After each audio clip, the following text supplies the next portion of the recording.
This is the Rock School building. Built in 1860, it is the city of Platteville's oldest existing public school.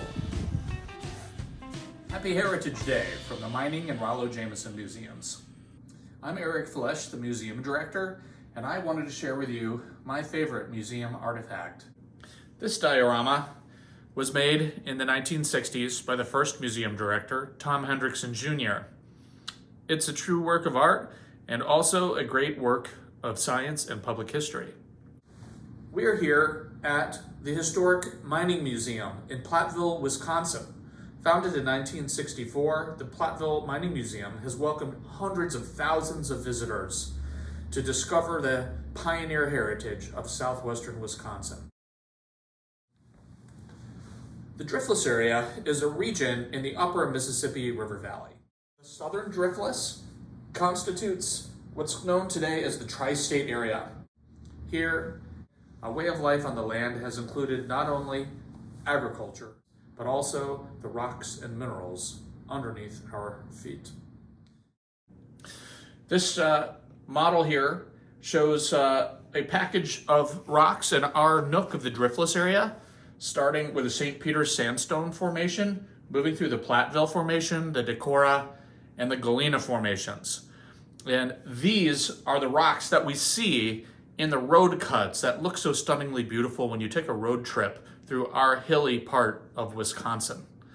What a lot of people don't know is that these rocks are also home to one of the world's ore deposit types, called Mississippi Valley type deposits. They are sulfides of lead and zinc hosted in carbonate rocks like limestones and dolostones. Now, the rush on lead in the 1820s was of such national significance that it might best be compared with the gold rush of 1849. Until the 1830s, the United States primarily imported its lead from England. The problem with that is that the young United States really required strategic mineral independence from other nations to really realize its full potential. Have a strong source of lead really meant a strong source of long-term stability for the government, a strong treasury, and a strong Department of War. These ore deposits are found expressing themselves in two primary ways. First is as crevice deposits, and those were the earliest deposits that were explored for starting in the 1820s, led to a major rush on the lead minerals. But as technology increased, it was possible to search out deeper deposits. Lower down in the stratigraphy are found so-called ramp and flat deposits, or pitch and flat. And these pitch and flats are host not only to lead, but also zinc minerals.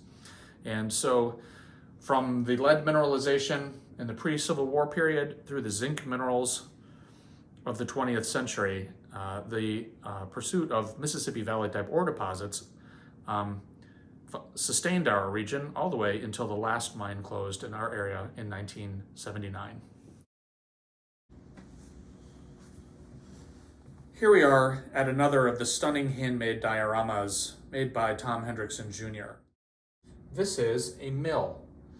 Here we show the trucks exiting an incline from one of our local mines, and then the dump truck brings the ore down to a hopper where it's conveyed to a crusher. This diorama shows what happened here in the upper Mississippi Valley district to the ore minerals after it left the mine site. It just so happened that this ore requires a significant amount of processing before a concentrate can be sent to the smelter. There are more mining stories to be told yet here in Platteville. Those include the things that came before us and the things that came after the creation of the Mining Museum in the 1960s. This includes the period that immediately followed mining. For example, in the 1990s in Wisconsin, we had a period of reclamation. In Platteville, the city that trained the mining engineer from 1906 through the 1980s at Wisconsin's mining school, which eventually merged with the Wisconsin Normal School, the teaching college, to become the UW Platteville, eventually also trained the reclamation scientists. So meanwhile, Many great mining engineers continue to practice in mineral districts all around the world.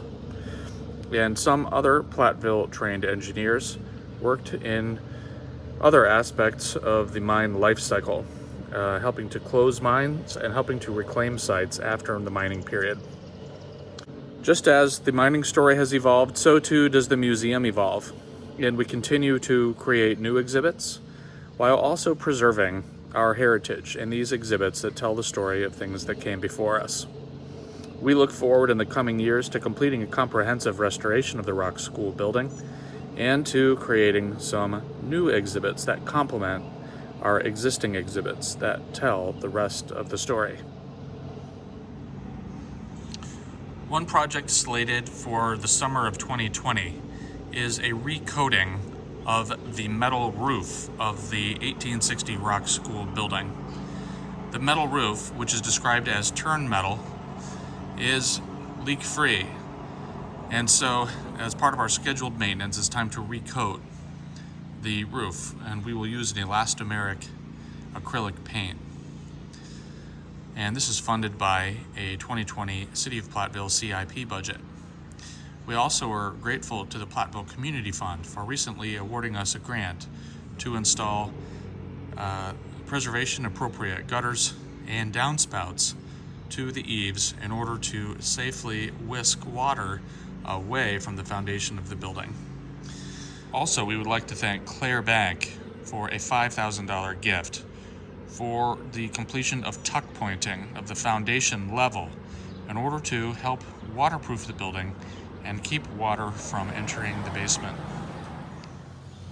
I'm pleased to report that both the 1860s Rock School building and the 1905 Hanmer Robbins School building are both currently in the process of being nominated for the state and federal registers of historic places.